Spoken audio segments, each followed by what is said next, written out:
Ng'olutalo mu ggwanga lya South Sudan lukyakwajja era ng'ekitongole ky'amawanga amagatte wamu n'omukago gwa Africa bikyatema empendo okulukomekereza.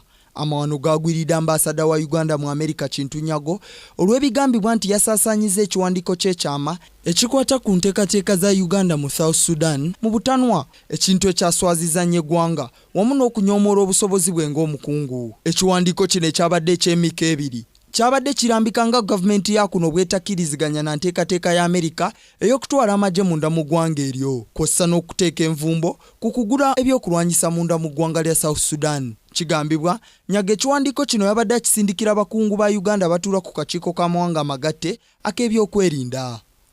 Minisita avunaanyizibwa ku nsonga z'amawanga amalala Okello Oryem ategeezezza nti ekyatuuseewo kyennyamiza era nga Kintu Nyago yeetonze ku lw'ensobi ye. For the circulation of the documents which he shouldn't have circulated. We have cautioned him not to repeat that act again. Wabula y'omubaka Jack Wamanga Wamae nga yaliko minisita w'ensonga z'ebweru ku ludda oluvuganya gavumenti asabye gavumenti egoba omukungu Kintu Nyago kubanga eggwanga terisobola kuswazibwa abantu batalina bukugu mu bye bakola. Ekintu kyatadde ku bannabyabufuzi abaweebwa emirimu gy'abakugu. Obola abantu bulijjo ngamba nti abantu abatali professional balema okuweerezebwa mu mission zaaffe.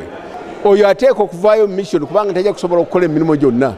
Yaswadde mu maaso g'abantu ababeera mu UN buli wanaayita nga bamulaba ng'ate atunula wansi. That is his wish, but he's not the one running the Minister of Foreign Affairs. Minister Kutesa is the one in charge of the Minister of Foreign Affairs, and he will do what is best for the Minister of Foreign Affairs and do what is best for this country. Nobody else except the President has that right. Stephen Tugarugayo, Kingdom TV, Amalindirire. This is Kingdom TV.